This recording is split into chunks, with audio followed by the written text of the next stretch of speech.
بسم اللہ الرحمن الرحیم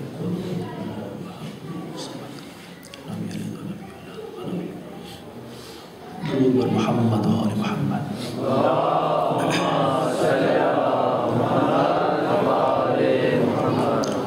اعوذ باللہ من الشیطان الرجیم. بسم اللہ الرحمن الرحیم. الحمد للہ الواحد الاحد الصمد الذي لم يتخذ صاحبة ولا ولد ولم يكن له شريك في الملك ولم يكن له ولي من الذل وكبره تكبيرا.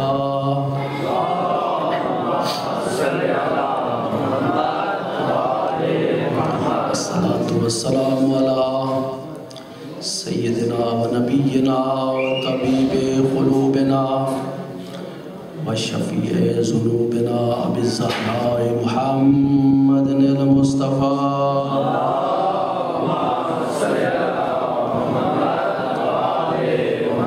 الذی کان داعیا الی اللہ بإذنہ و سراجا منیرا وعلى عطرته الطاہرین الذین اذهب اللہ عنہم الرجس اہل البیت وطہرہم تطہیرا.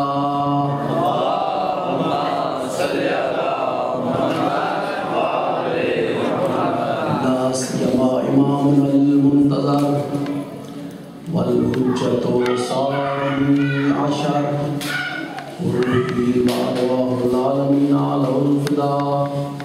اللهم اشرح لي صدري ويسر لي امري واحلل عقدة من لساني يفقهوا قولي واجعل لي من لدنك سلطانا نصيرا.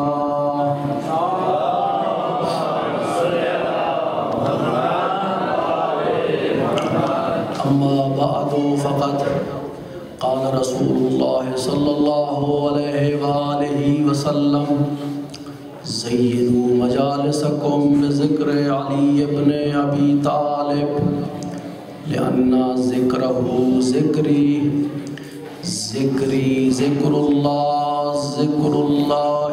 عبادات. درود پر محمد و آل محمد.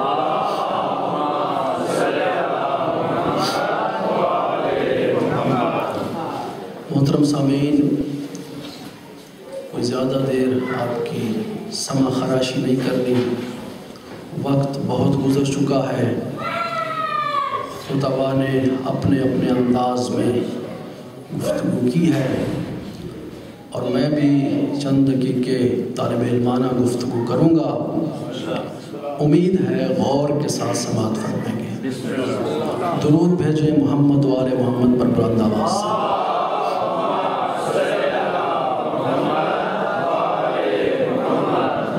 اللہ کا پاک رسول وحی کی زبان سے بولنے والا رسول اللہ کی اجازت کے بغیر نہ بولنے والا رسول یہ فرما رہا ہے کہ اپنی محافل کو اپنی مجالس کو زینت دو میرے بھائی علی ولی کے ذکر کے ساتھ. اس کا کوئی فائدہ بھی ہے تو فرمایا اس کا اتنا بڑا فائدہ ہے کہ اگر علی کا ذکر کرو گے تو علی کے ذکر سے مجھ محمد کا ذکر بھی ہو جائے گا اور مجھ محمد کے ذکر سے اللہ کا ذکر ہو جائے گا اور اللہ کا ذکر عین عبادت ہے. یعنی ایک علی کا ذکر اگر کر لیا تو محمد کا ذکر بھی آ گیا، اللہ کا ذکر بھی آ گیا، عین عبادت ہو گئی. امیر المومنین، امام العارفین، قطب السالکین، اخ الرسول، زوج بطول اتنی عظمتوں کا مالک ہے، اتنی شانوں کا مالک ہے کہ یہ دنیا والے اس کی شانوں کو شمار ہی نہیں کر سکتے. ان کے بس میں نہیں کہ علی کی فضیلتوں کو بیان کریں، اس لیے کہ جب عباس ام پیغمبر موجود ہے نا پیغمبر کی خدمت میں، تو علی ابن ابی طالب کا گزر ہوا، حضرت نے اپنے بھائی کو، اپنے وصی کو، اپنے جانشین کو غور سے دیکھا اور دیکھ کر مسرتوں کی آبشار حضرت کے چہرے پہ پھیل گئی، اور ام پیغمبر بڑے تعجب میں آ کر، متعجب ہو کر، حیران ہو کر پوچھتے ہیں یا رسول اللہ اتحب ھذا، علی سے اتنا پیار، علی سے اتنا عشق، علی سے اتنا لگاؤ کہ صرف علی کی زیارت کر کے، علی کو دیکھ کے آپ خوشی سے پھولے نہیں سما رہے، خوشی آپ کے چہرے سے آیا ہے، تو اس وقت پاک پیغمبر نے یہ ارشاد فرمایا، یا اے چچا تو کیا سمجھتا ہے کہ علی سے صرف میں محمد محبت کرتا ہوں؟ خدا کی قسم، واللہ اللہ اشد حب اللہ، علی تو وہ ذات ہے کہ جس سے سب سے زیادہ پیار اللہ کرتا ہے۔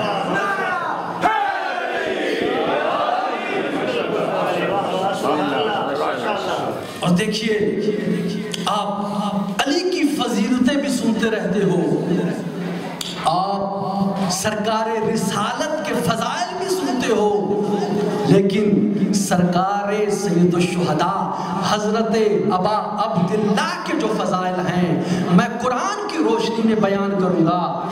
جب علی کا تذکرہ ہوتا ہے تو علی کے تذکرے کے وقت اللہ کیا کہتا ہے؟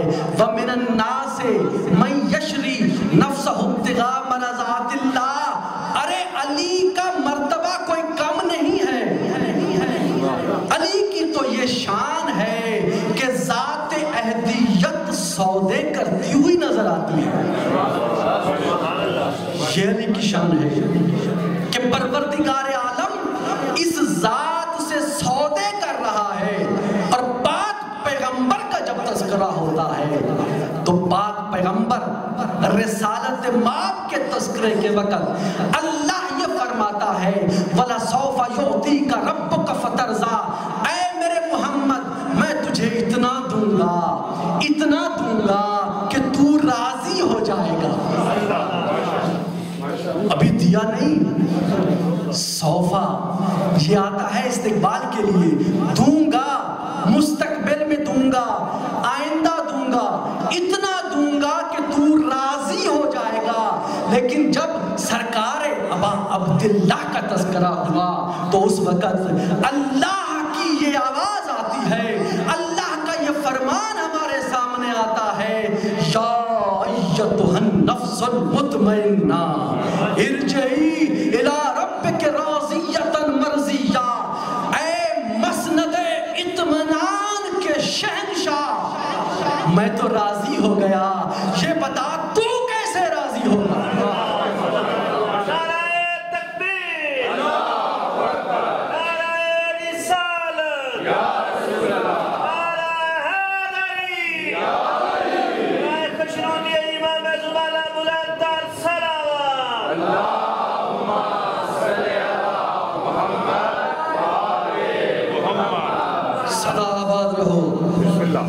غم حسین کے علاوہ کوئی غم نہ دیکھو۔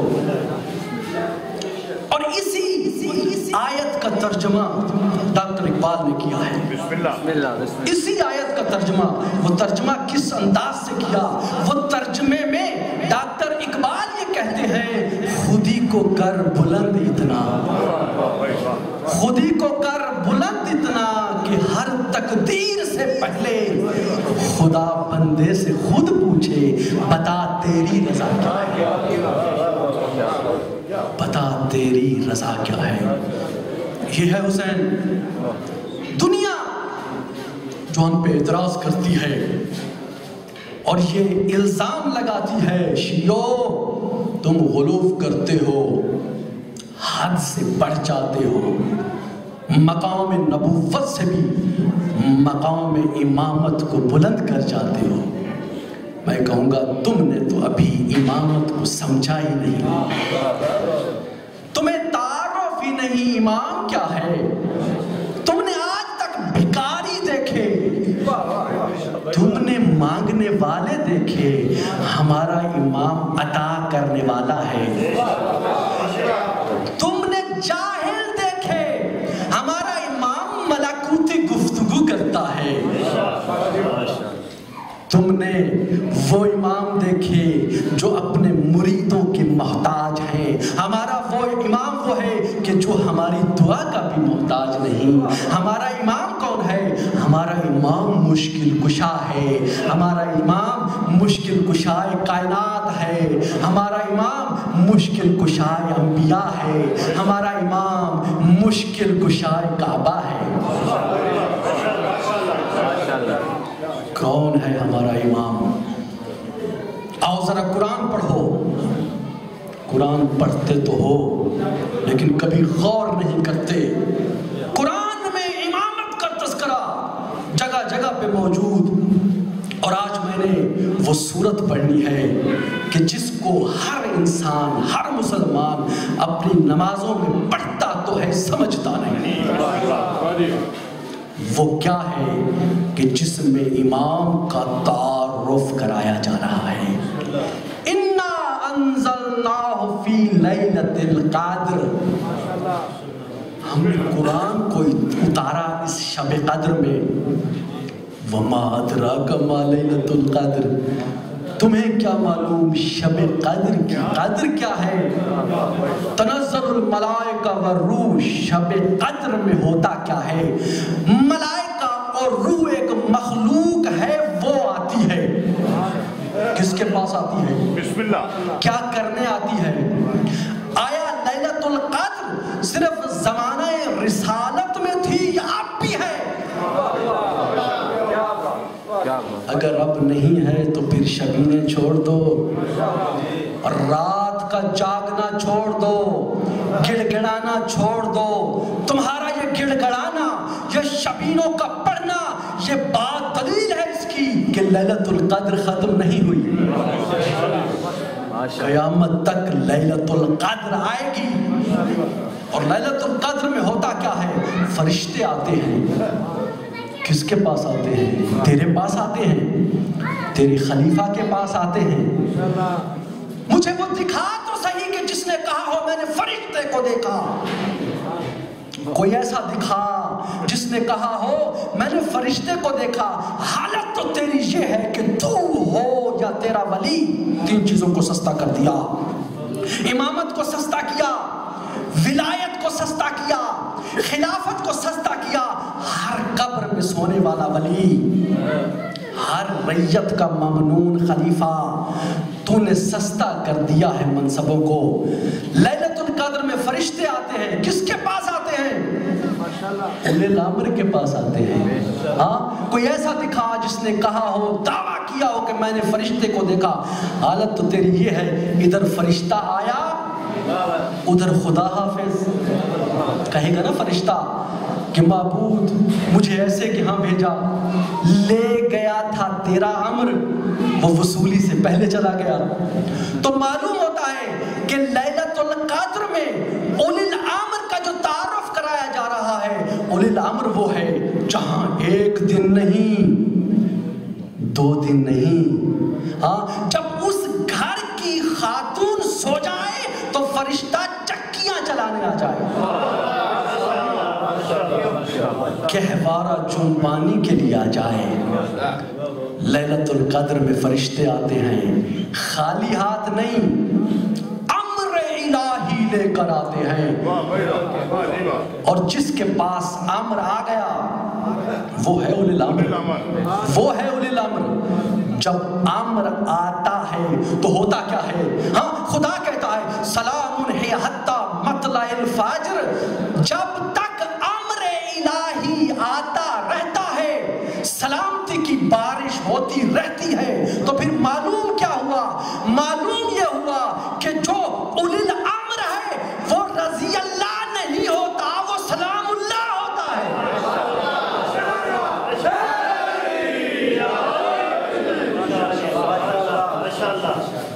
امر آ گیا اور دیکھیے انبیاء کے پاس بھی فرشتے آتے ہیں، امر لے کر آتے ہیں، لیکن ہمارے ائمہ کے پاس بھی فرشتے آتے ہیں، وہاں سے امر الہی لے کے آتے ہیں، یہاں سے جا کے کہتے ہیں پروردگار حسین یہ کہہ رہا ہے، حسین کی یہ رضا ہے۔ اور عزادارو، حسین اس شخصیت کا نام ہے، حسین اس باعظمت اور بافضیلت شخصیت کا نام ہے کہ جب دنیا میں آیا نا، یارا صاحب نے اپنے انداز میں واقعہ فطرس بیان کیا۔ میرا دل بھی چاہتا ہے کہ میں بھی تذکرہ کر دوں، چونکہ جس چیز میں اہل بیت کی عظمتیں اجاگر ہو رہی ہو نا تو اسے بیان کرنا چاہیے، اس لیے کہ ہم نے اہل بیت کو صرف اس لیے نہیں مانا کہ یہ ہمارے نبی کے قریبی، یہ ہمارے نبی کے رشتہ دار نہیں، بلکہ فضیلتوں میں اگر دیکھو تو انبیاء بھی اہل بیت کے مقتدی ہیں، مقتدا نہیں۔ فرمایا سبحنا، ہم نے تسبیح کی، فسبحت شیعتنا، ہماری تسبیح کے ساتھ ہمارے شیعوں نے تسبیح کی، وسبحت الملائکۃ لتسبیحنا وتسبیح شیعتنا، ہماری اور ہمارے شیعوں کی تسبیح کے ساتھ ساتھ ملائکہ نے تسبیح کی۔ ان الملائکۃ لا تعرف تسبیحا ولا تقدیسا من قبل تسبیحنا وتسبیح شیعتنا، فرشتگان الہی ہماری اور ہمارے شیعوں کی تسبیح سے پہلے نہ مفہوم تسبیح جانتے تھے نہ مفہوم تقدیس جانتے تھے۔ تسبیح کر کر کے، اور جتنی تسبیح پڑھتے گئے، جتنی عبادت کرتے گئے، اتنے رتبے ملتے گئے۔ کسی نے عبادت کی تو وہ نجی اللہ بن گیا، کسی نے عبادت کی تو وہ روح اللہ بن گیا، کسی نے عبادت کی تو وہ کلیم اللہ بن گیا۔ عبادتیں کرتے گئے، منصب ملتے گئے، تو پھر آپ کہیں گے بھئی نبیوں میں دو نبی ایسے کہ جنہوں نے عبد ہو کر، بندے ہو کر معبود سے دوستی لگا لی۔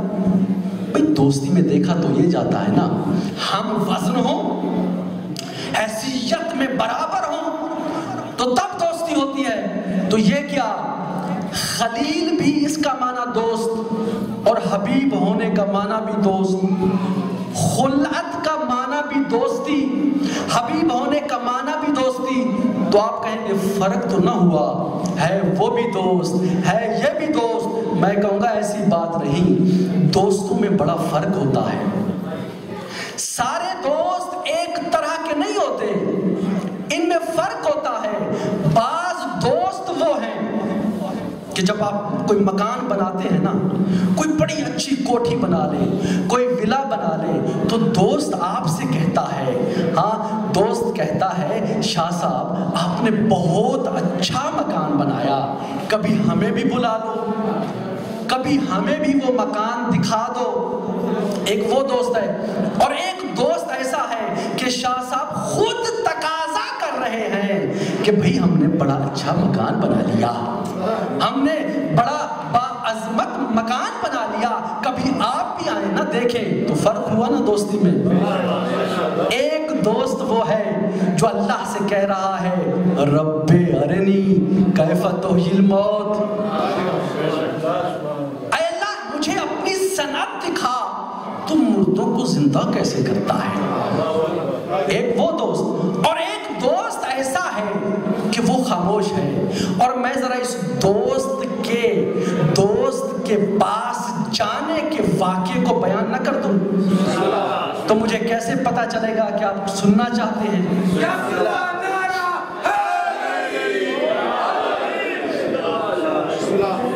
کوئی کہہ رہا تھا کہ ابھی تو یہاں تھے، کوئی کہہ رہا تھا کہ بستر گرم ہے، کوئی کہہ رہا تھا کہ پردہ ہل رہا ہے۔ ہم کسی سے نہیں پوچھتے، ہم علی ابن ابی طالب سے پوچھتے ہیں مولا آپ بتائیں نبوت کی عظمت کہ نبی اللہ گئے کیسے؟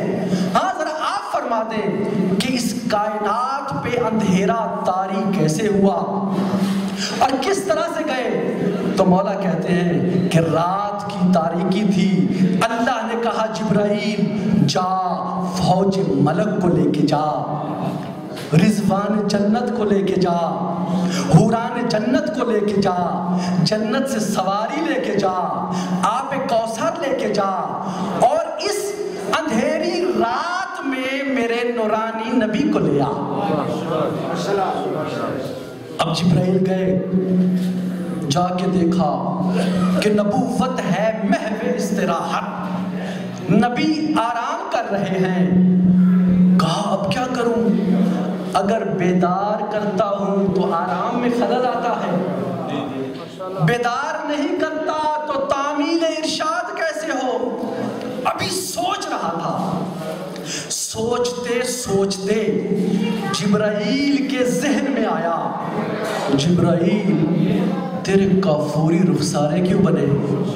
دیکھیے تصور امامت میں فرشتہ خادم امام ہے، میں اس کی دلیل لانا چاہتا ہوں۔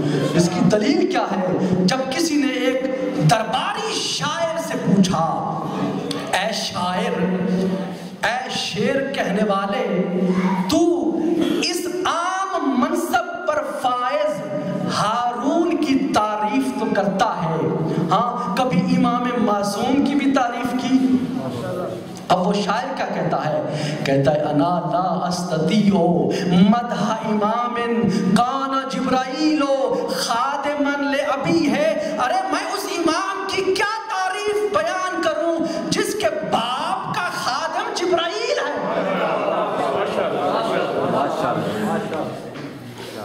کافوری رخسارے مس کیے، نبوت نے آنکھیں کھولی۔ جبرائیل اس وقت آنے کا مقصد، کہا محبوب نے حبیب کو یاد کیا ہے، محبوب نے حبیب کو یاد کیا ہے۔ اچھا جبرائیل، پھر میں بارگاہ خداوندی میں جانے کے لیے ذرا وضو نہ کر لوں؟ کہا جس نے بلایا ہے پانی وہاں کا بھیجا ہے، یہ ہے کوثر کا پانی، کوثر کے پانی سے نبی نے وضو کیا۔ مازاحل بصر کا سرما آنکھوں میں، واللیل کی زلفوں کو سجایا، عصمت کا عصا ہے ہاتھ میں، تقدس کی عبا ہے شانوں پہ، نالین عصمت پاؤں میں۔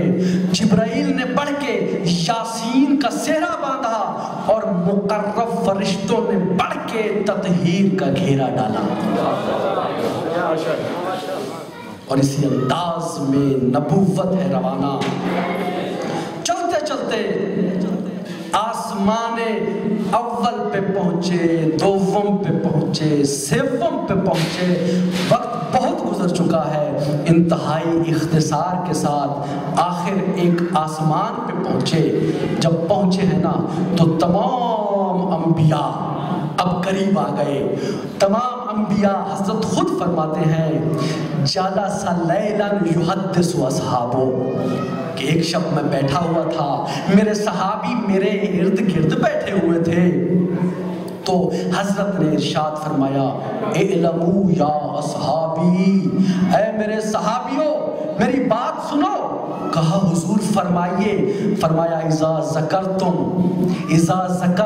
انبیاء الاولین صلوا علیہ ثم صلوا علیہم، کہ جب بھی دوسرے نبیوں کا تذکرہ کرو نا تو پہلے درود مجھ محمد پہ بھیجنا اور پھر دوسرے نبیوں پہ۔ اچھا جی کیوں؟ اس کی وجہ کیا ہے؟ اس کی وجہ یہ ہے، حضرت نے فرمایا کہ درود کا حقدار پہلے میں ہوں، پہلے درود مجھ پہ بھیجو۔ پھر حضرت نے ایک اگلا جملہ فرمایا اذا ذکرتم ابی ابراہیم، جب ابراہیم کا تذکرہ کرو نا تو ابراہیم کے تذکرے کے وقت صلو علیہ ثم صلو علیہ، پہلے ابراہیم پہ درود بھیجو پھر مجھ محمد پہ درود بھیجو۔ اللہم صلی علی محمد و آل محمد۔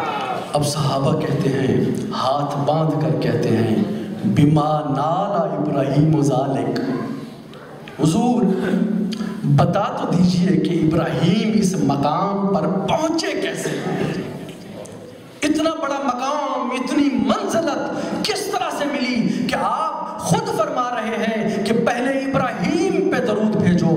فرمایا اذا اورج بی الی السماء الثالثہ، جب میں تیسرے آسمان پہ پہنچا، نصب لی منبر من نور، میرے لیے نور کا ایک ممبر بچھایا گیا، فجلستو علی راس المنبر، میں ممبر کے صدر مقام پہ تھا، وجلسا جمیع الانبیاء الاولین حول المنبر، سارے نبی میرے ممبر کے ارد گرد تھے۔ اور اسی انداز میں ہم نے ایک عجیب منظر دیکھا، وہ منظر کیا تھا؟ اذا علی علیہ السلام قد اقبل، ہم نے دیکھا کہ اسی نورانی محفل میں علی آ رہے ہیں، اس انداز میں ہوا راکب علی ناقۃ من نور، ایک نورانی ناقے پہ سوار، حولہ اصحابہ کالنجوم، علی کے ارد گرد میرے نہیں علی کے صحابہ تھے۔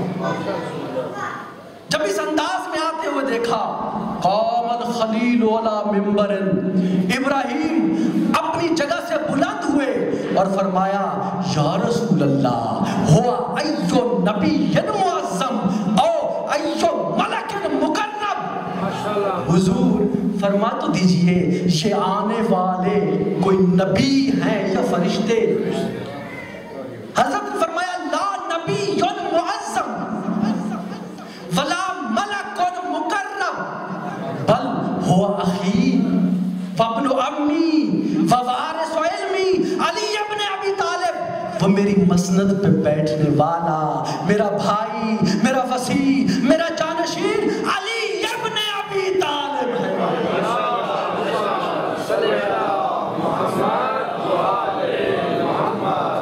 علی ابن ابی طالب ہے۔ چوتھے آسمان پہ پہنچے، بھائی مختصر کر دوں، جب پہنچے ہیں نا تو ایک آیت ہے، اب بزم میں حسبنا والوں سے پوچھو اس کا مطلب تو بتائیں۔ پوچھ رہے ہیں، اس کے پاس بھی گئے، اس کے پاس بھی گئے، بننے والے کے پاس بھی گئے، بنانے والے کے پاس بھی گئے، اور جا کے کہا کہ اس آیت کا ذرا مطلب تو بتا دو۔ وہ آیت کیا تھی؟ آیت یہ تھی، اے میرا نبی، جو نبی تجھ سے پہلے گزر گئے ان سے سوال کر، ان کا امتحان لے۔ اب وہ نبی ہے نہیں، اگر نبوت اس کا جواب نہیں دیتی تو قرآن کی ایک آیت پہ عمل نہیں کیا۔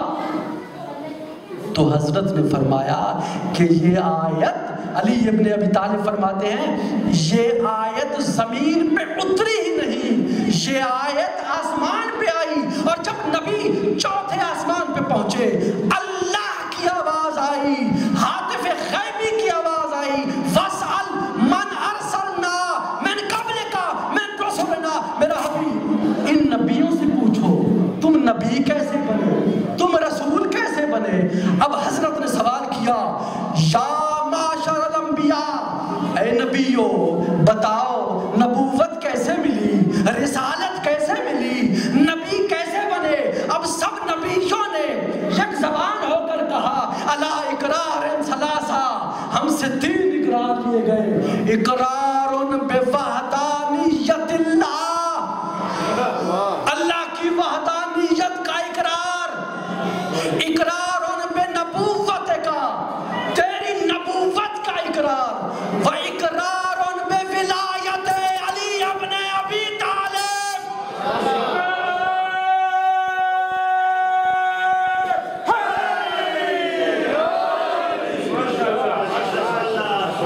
علی ابن ابی طالب کی ولایت کا اقرار۔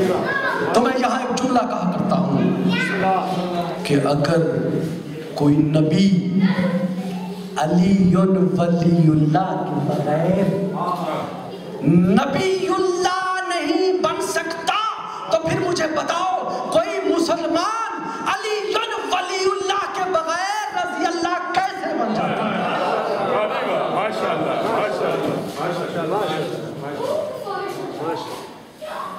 علی ولی اللہ کے بغیر ہے، اور علی ولی اللہ نے اسلام کو بچانے کے لیے، اگر اللہ نے علی کو اتنی عظمتیں دی ہیں، اتنا مقام دیا ہے، تو علی اور اولاد علی نے بھی دین بچانے میں کوئی کسر روا نہیں رکھی۔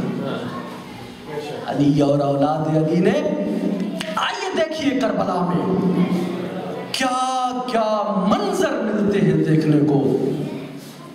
فرزند رسول جب آئے ہیں نا آخری الوداع کے لیے، انتہائی مختصر کر دوں، آخری الوداع کے لیے آئے ہیں نا، اور دیکھیے یہ جو وداع ہے نا، وداع اور حسین کے جو زائر ہیں ان کی عظمت، وداع کی تکلیف، اور اس کے علاوہ مجلس میں آنے والوں کی تھوڑی سی عظمت بیان کر کے میں ختم کرتا ہوں۔ بسم اللہ۔ آیت اللہ نعمت اللہ جزائری بہت بڑی شخصیت ہے، یہ اتنی بڑی شخصیت ہے کہ انہوں نے علامہ مجلسی علیہ الرحمہ کی مدد کی تھی بہار الانوار لکھنے میں۔ اگر وہ مدد نہ کرتے تو شاید اتنی عظیم المرتبت کتاب معرض وجود میں ہی نہ آتی۔ ان دونوں بزرگوں نے آپس میں ایک بات طے کی، وہ بات کیا تھی؟ کہا ہم دونوں میں سے جس کا پہلے انتقال ہو جائے نا، وہ عالم رویا میں، عالم خواب میں آ کر عالم میں برزخ کے حالات بتائے۔ اب نعمت اللہ جزائری کہتے ہیں بہت بڑے یعنی اہل تشیع کے عالم دین ہیں۔ آقا نعمت اللہ جزائری کہتے ہیں کہ علامہ مجلسی کا 2 سال پہلے مجھ سے انتقال ہو گیا، یعنی ملایالہ کی طرف چلے گئے، انتقال ہوا۔ اصفہان میں نعمت اللہ جزائری پر عرصہ زندگی تنگ ہو، بڑی مشکل حالات تھے ان کے، زندگی گزار رہے ہیں۔ دل میں سوچا کہ حالات میرے تنگ ہیں، اور جب بھی حالات تنگ ہو جائیں تو اہل بیت کے در پہ جھک جایا کرو۔ یہ دروازہ بڑا کریم دروازہ ہے، یہ وہاں سے عطا کرتا ہے جہاں انسان کی سوچ بھی نہیں جاتی۔ یہ سوچ کر کے نعمت اللہ جزائری نے رخت سفر باندھا، آئے ہیں کربلا میں۔ کربلا میں نعمت اللہ جزائری پہنچے ہیں، پہنچ کر سب سے پہلے کہا کہ چونکہ کربلا میں آیا ہوں، حق بنتا ہے پہلے زیارت حسین سے شرف یاب ہو جاؤں۔ عزیزارو، یہ بزرگ عالم جلیل القدر جسے علامہ کہتے ہیں، آیت اللہ کہتے ہیں، یہ شخص حرم میں داخل ہونا چاہتے ہیں کہ ایک منظر دیکھا، اس منظر کو دیکھ کر بہت پریشان ہوئے۔ وہ منظر کیا تھا؟ منظر یہ تھا، عرب، خانہ بدوش عرب، معمولی لوگ جن کے سروں کے بال پریشان تھے، جن کے پاؤں میں جوتی نہیں تھی، جن کے لباس میلے تھے، جنہوں نے نامرتب کپڑے پہنے ہوئے تھے، جن کے لباسوں سے خوشبو نہیں اٹھ رہی تھی، چوک در چوک مظلوم کربلا کے حرم میں داخل ہو رہے ہیں۔ اس انداز کو دیکھ کر نعمت اللہ جزائری لرز گئے، کہاں حسین کا مقام، کہاں ان لوگوں کا یہ جانا، ان کا یہ انداز۔ ارے حسین کی زیارت کے تو آداب ہیں، حسین کی زیارت کرنی ہے تو غسل کر کے جاؤ، حسین کی زیارت کرنی ہے تو لباس مرتب ہو، حسین کی زیارت کرنی ہو تو خوشبو لگا کے جاؤ۔ یہ اس انداز میں جا رہے ہیں، کہیں ایسا نہ ہو کہ اللہ کو ان کی یہ بات ناپسند آ جائے، حسین ناراض ہو جائیں، اور عذاب الہی آ جائے۔ یہ سوچ کر کے یہ عالم واپس پلٹا، مسافر خانہ میں یا جہاں بھی اس کی رہائش تھی وہاں آ کے سو جاتے ہیں۔ عالم میں خواب میں دیکھا تو کیا دیکھا؟ دیکھتے ہیں حسین کا روزہ ہے اور روزہ حسین پر ساتھ ہی ایک منبر رکھا ہوا ہے۔ علامہ مجلسی اس منبر پر بیٹھے ہیں، اس وقت کے علماء اس منبر کے ارد گرد بیٹھے ہیں۔ علامہ مجلسی درس دے رہے ہیں، علماء درس لے رہے ہیں۔ ہاں، بڑی نورانی محفل۔ اسی نورانی محفل کو جب انہوں نے دیکھا، کہتے ہیں کہ میں بھی اسی محفل میں بیٹھ گیا اور مجھے علامہ کا وہ وعدہ یاد آ گیا کہ جو پہلے چلا جائے گا وہ عالم برزخ کے حالات بتائے گا۔ یہ کہتے ہیں کہ میں جا کے ایک طرف خاموشی کے ساتھ جا کے میں بیٹھ گیا۔ کہتے ہیں جب میں بیٹھا ہوں نا تو اچانک میں نے ایک آواز سنی۔ وہ آواز کیا تھی؟ آواز آ رہی تھی ترکو ترکو، راستہ چھوڑو راستہ چھوڑو۔ کہتے ہیں میں نے حیران ہو کے پوچھا، ایک عرب کا کندھا ہلایا، کہا یہ کیوں راستہ چھڑوا رہے ہو، کیوں راستے کو خالی کر رہے ہو؟ تو اس عرب نے کہا، اے نعمت اللہ جزائری، تمہیں پتہ نہیں ہے آج جمعرات ہے اور جمعرات کو سیدہ زہرا اپنے مظلوم بیٹے حسین کی زیارت کے لیے آتی ہے۔ اشرکم اللہ، حسین کی زیارت کے لیے آتی ہے اور زہرا تشریف لے آئی ہیں، زہرا آ چکی ہیں۔ اچھا تو پھر یہ راستہ کیوں خالی کروا رہے ہو؟ کہا راستہ اس لیے خالی کروا رہے ہیں، کچھ شخصیات ایسی ہیں کہ جو حرم کے باہر موجود ہیں، زہرا ان کے استقبال کے لیے جا رہی ہے۔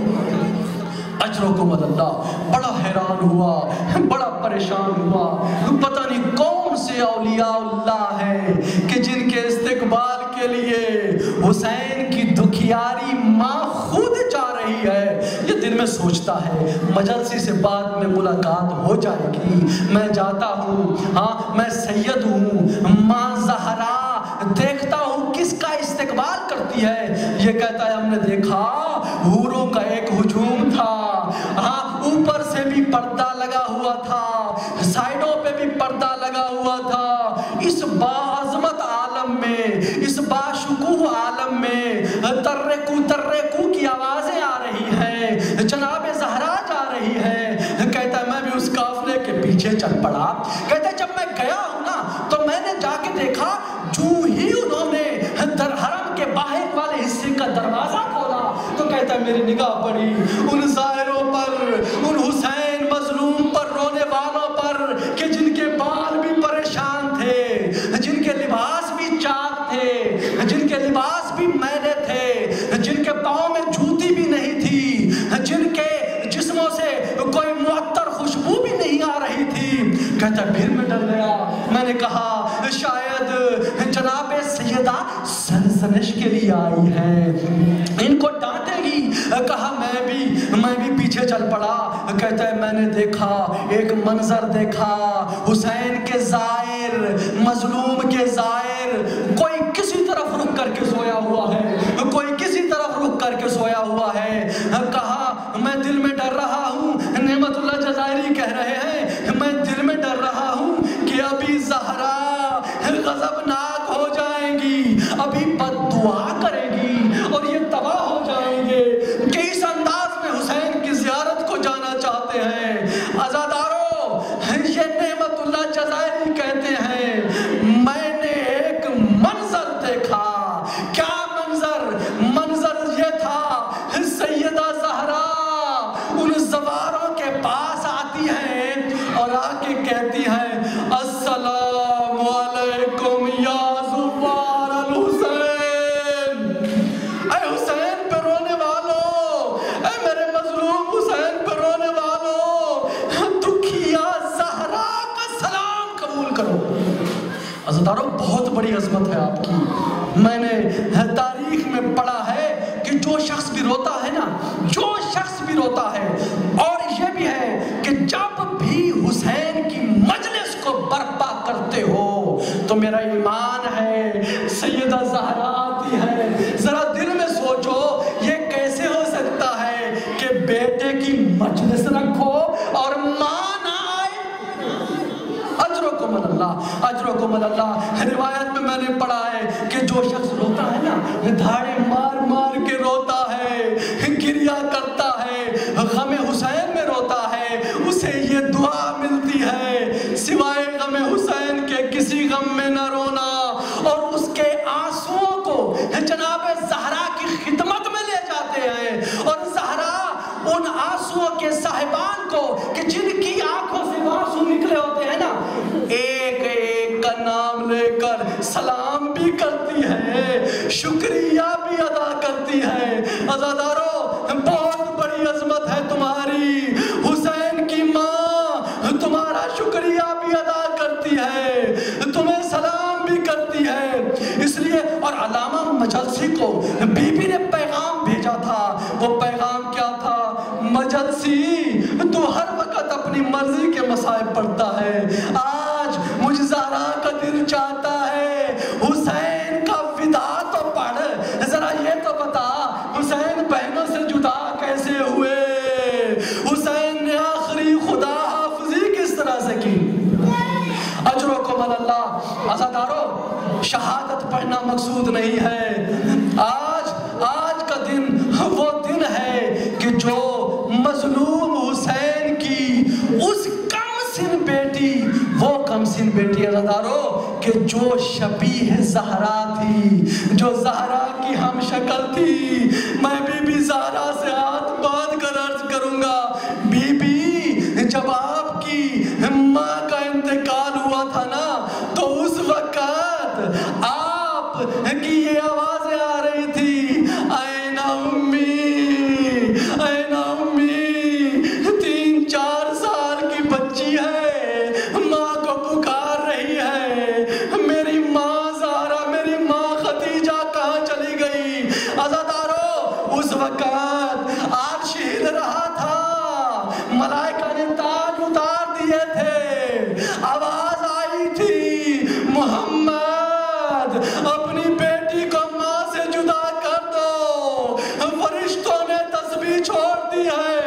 عزادارو، میں کہوں گا جناب زہرا، آؤ کربلا میں دیکھو تیرے حسین مظلوم کی بیٹی، مظلوم سکینہ، وہ سکینہ کہ جس نے اتنے مصائب دیکھے، کہ جو مصائب جناب زہرا نے دیکھے تھے.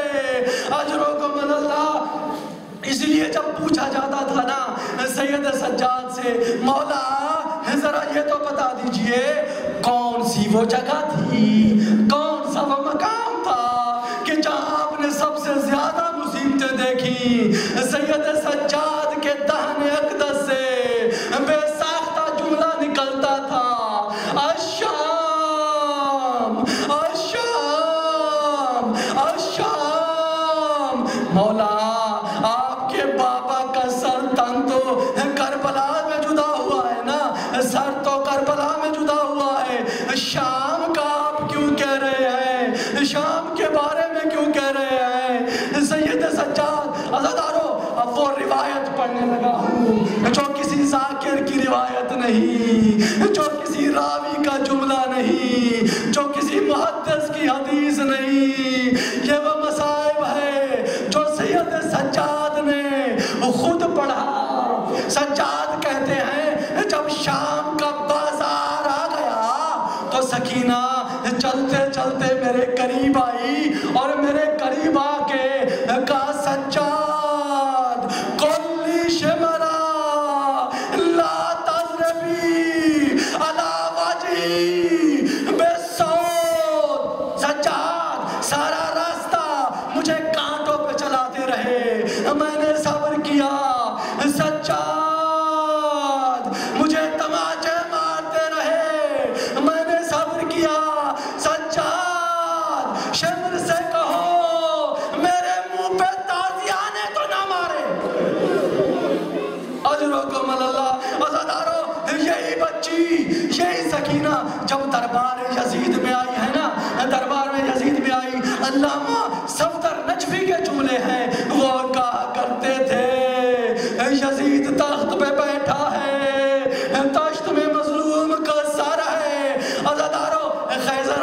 کی چھڑی ہے، کبھی ہونٹوں کی بے ادبی کر رہا ہے، کبھی ان دانتوں پہ چھڑیے مار رہا ہے جسے نانا رسول چومتے چومتے تھکتا نہیں تھا۔ عزادارو یہ منظر دیکھ کر کے سکینہ برداشت نہیں کر سکی، کہا یزید میرا ایک خواب سن لو۔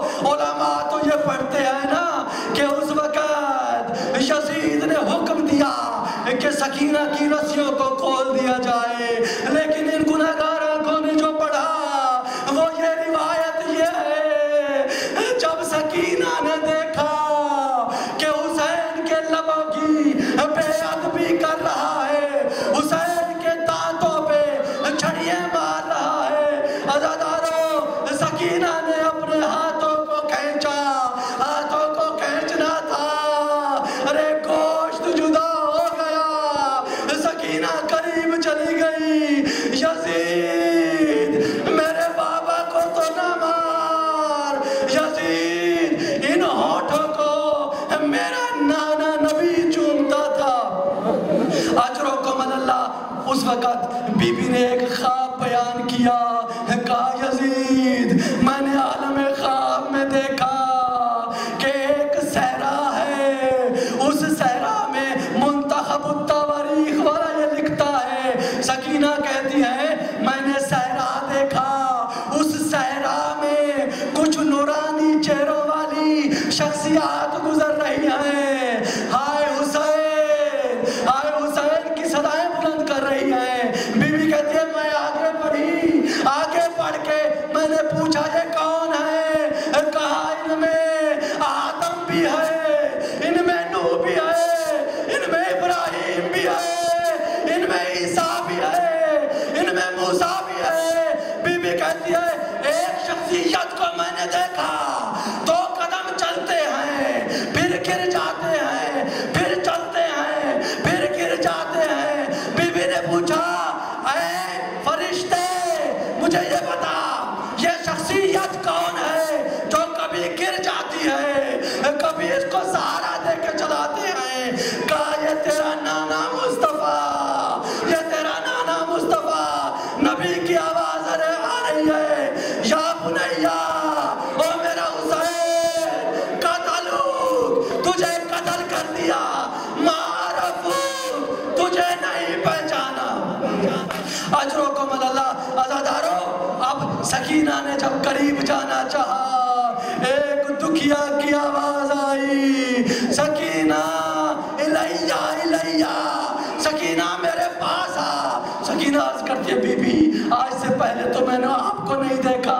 بی بی کی آواز آئی میں زہرا بقیہ چھوڑ کے آ گئی، یہ سننا تھا۔ سکینہ دوڑ کے گئی، اپنے آپ کو سیدہ کی گود میں گرا دیا، کہا اماں زہرا کسی نے ہمارے اصغر پہ رحم نہیں کیا، اماں زہرا بھیا اکبر برچھی کھا کے سو گئے، اماں زہرا چچے عباس کے بازو قلم ہو گئے، اماں زہرا ہمیں قید کر کے لے آئے۔ عزادارو یہ جملے جب سنے ہیں نا، یہ جملے سن کے زہرا کہتی ہے سکینہ لا تولے کی قلبی، ارے میرے جگر کو نہ جلاؤ سکینہ، اب میں جا رہی ہوں اپنے بالوں کو حسین کے خون سے خضاب کروں گی، جب روز محشر ہوگا کہوں گی اے حاکم الحاکمین کیا قصور تھا میرے حسین کا، کیا جرم تھا میرے حسین کا۔ اجرکم اللہ، عزادارو اب سکینہ رو رہی ہے، زینب چپ کرا رہی ہے، سکینہ گریہ کر رہی ہے، زینب چپ کراتی ہے، سکینہ خاموش ہو جا، سکینہ چپ کر جا۔ عزادارو سکینہ کیا کہتی ہے، یا بتا مجھے بتاؤ میرا بابا کہاں، مجھے بتاؤ میرا بابا کہاں۔ عزادارو جب حسین کا سر لائے ہے نا سکینہ کے پاس تو سکینہ نے کہا یہ کیا ہے، ما ھذا، یہ کیا ہے؟ بیویاں منہ پہ پیٹ کے کہتی ہیں یہ وہ ہے جس کو تو طلب کر رہی ہے۔ عزادارو جب سر قریب آیا، دشت سے رومال ہٹایا، سکینہ نے بابا کو دیکھا، الذی ایتمنی علی صغر سنی، بابا مجھے اس عمر میں یتیم کس نے کیا؟ من الذی قطع وریدک، بابا تیری رگوں کو کس نے کاٹا؟ من الذی خضب شیبتک، بابا تیری داڑھی کو خضاب کس نے کیا؟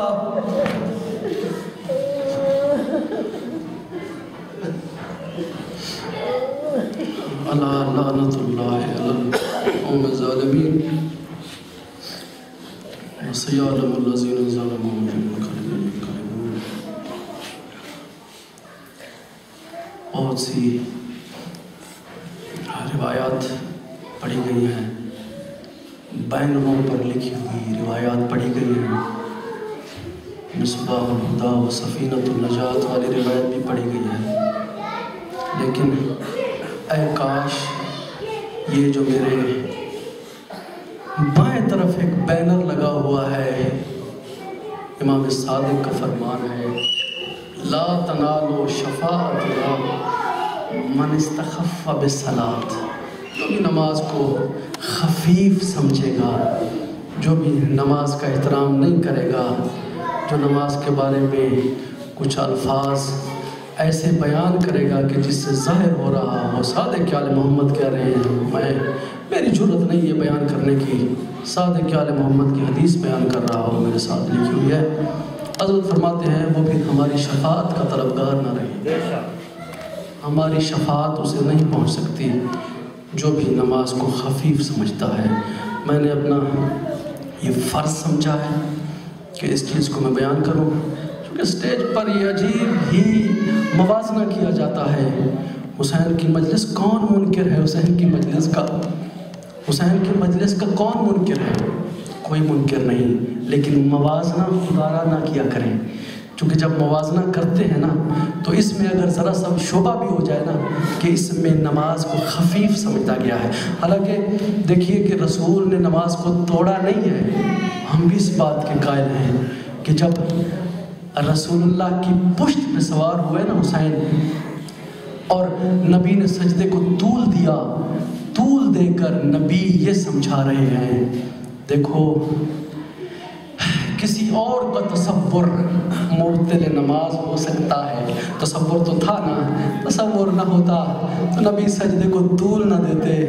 طولانی سجدہ بتا رہا ہے کہ نماز میں تصور حسین تھا، تصور حسین تھا تو طول سجدے کو مل گیا، ہاں تو نبی بھی سجدے کو طول دے کر یہ بتا رہے ہیں، حسین بھی بتا رہے ہیں، اوروں کا تصور مبتل نماز ہو سکتا ہے لیکن حسین کا تصور مبتل نماز نہیں، نماز کی معراج ہے۔